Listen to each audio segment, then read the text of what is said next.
আসসালামু আলাইকুম। সবাই কেমন আছেন? আমি আছি আলহামদুলিল্লাহ ভালোই। আর আজকে সকাল সকালে ব্লগটা শুরু করে দিলাম।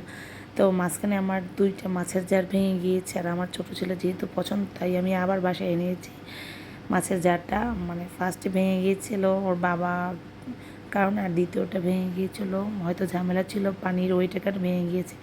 তো এদিকে বড় ছেলেকে নাস্তায় দিয়েছিলাম দুধ, আর সাথে ছিল হরলিক্স বিস্কুট। প্রতিদিন আসলে একঘেয়েমি রুটি ভালো লাগে না বা নুডলসও ভালো লাগে না, তাই আজকে একটু দুধ দিয়েছি ওকে সকালে।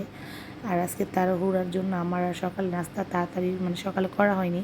আর এদিকে তরকারি এনে নিয়েছি, কলমি শাক ছিল, লাল শাক ছিল, আর ছিল সাথে কাঁচা আম আর বেগুন। তো এদিকে ভাজিতে চড়িয়ে দিয়েছি, আর বেগুন ভর্তার জন্য এভাবে বেগুন কেটে নিয়েছি আমি। আজকে হবে যে আমার ভর্তাময় দিন।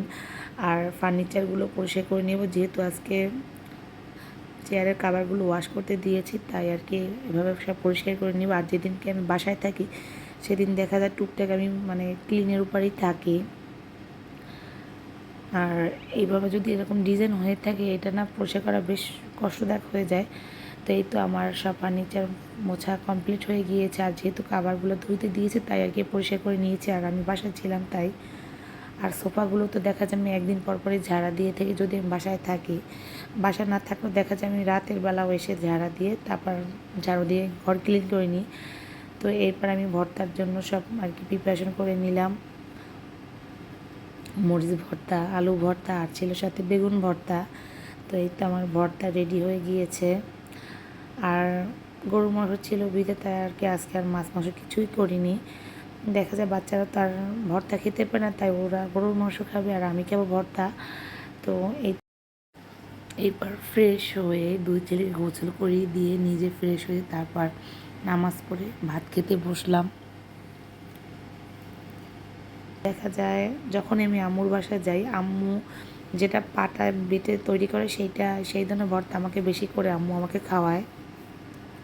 তো খাওয়া খাওয়াই পর্বের পর এইবার বিকালবেলা আমি একটু বাগান মানে আমার বাগান বলতে আমার বারান্দায় চলে আসলাম। আমার না গাছগুলো দেখতে বেশ ভালো লাগে, আর একটু একা একা মেহেদি দিতে ট্রাই করেছি। আমি মেহেদি একদমই দিতে পারি না, একদম বলতে একদমই দিতে পারি না, কিন্তু মেহেদি আমার খুব পছন্দের একটা জায়গা, মানে পছন্দের একটা জিনিস। মেহেদি দিতেও আমি পছন্দ করি, পড়তেও বেশ পছন্দ করি, কিন্তু আমি দিতে পারি না বিধায় দেওয়া হয় না তেমন। তো আজকে একটু সিম্পল ট্রাই করেছি। এবার আর কি বিকেলে আম্মুর বাসায় চলে গেলাম, একটু কাজ ছিল আম্মুর বাসায়, তাই আর কি আম্মুর বাসায় চলে গিয়েছি। দুই ছেলেকে বাসায় রেখে এরপর আমি আম্মুর বাসায় গেলাম। তো আমার ভিডিও ভালো লাগলে অবশ্যই লাইক কমেন্ট শেয়ার করবেন, আর যদি ইউটিউব থেকে দেখে থাকেন অবশ্যই সাবস্ক্রাইব করে যাবেন। তো আম্মুর বাসা ছাদে এসে আমি না এই ভিডিওটা না করলেই না, এই আমগুলো দেখে আমি দূর থেকেই চোখ মানে আমার চোখ এখানে যেতেছিল। পুরা মাশাল্লাহ পুরা গাছে আম মানে মানে আমটাই পুরা ফোকাস করতেছিল গাছে। আর এখানে ছিল এটা মনে হয় ছিল সম্ভবত কী যেন কি ফলটার আমার খেয়াল নেই, আমি একটু খেয়ে দেখেছি, আশফল বলে মেবি। এটা ছিল আমরা আসলে গাছে যখন ফল ধরে তখন না দেখতে বেশ ভালো লাগে, আর এটা ছিল ড্রাগন ফল। তো এখন মনে হয় গাছটা মরে গিয়েছে বিদে আমও হয়তো যত্ন নিতে পারতেছে না। তো এই হলো একটা আম গাছ, এখানেও এটা হলো জলপাই গাছ সরি, আর এটা হলো আম গাছ। এখানে মনে হয় অনেক আম ধরবে মাশাআল্লাহ বোঝা যাচ্ছে।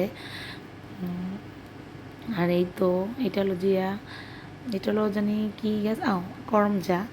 আর এই তো আর একটা গাছের আম, ওরে মা মাশাল্লাহ এত মানে আম দেখলি না পরম জুড়ে যায়, কি আর খাবো। তা এ পর্যন্ত দেখাবে নেক্সট টাইম বলে আল্লাহ হাফেজ।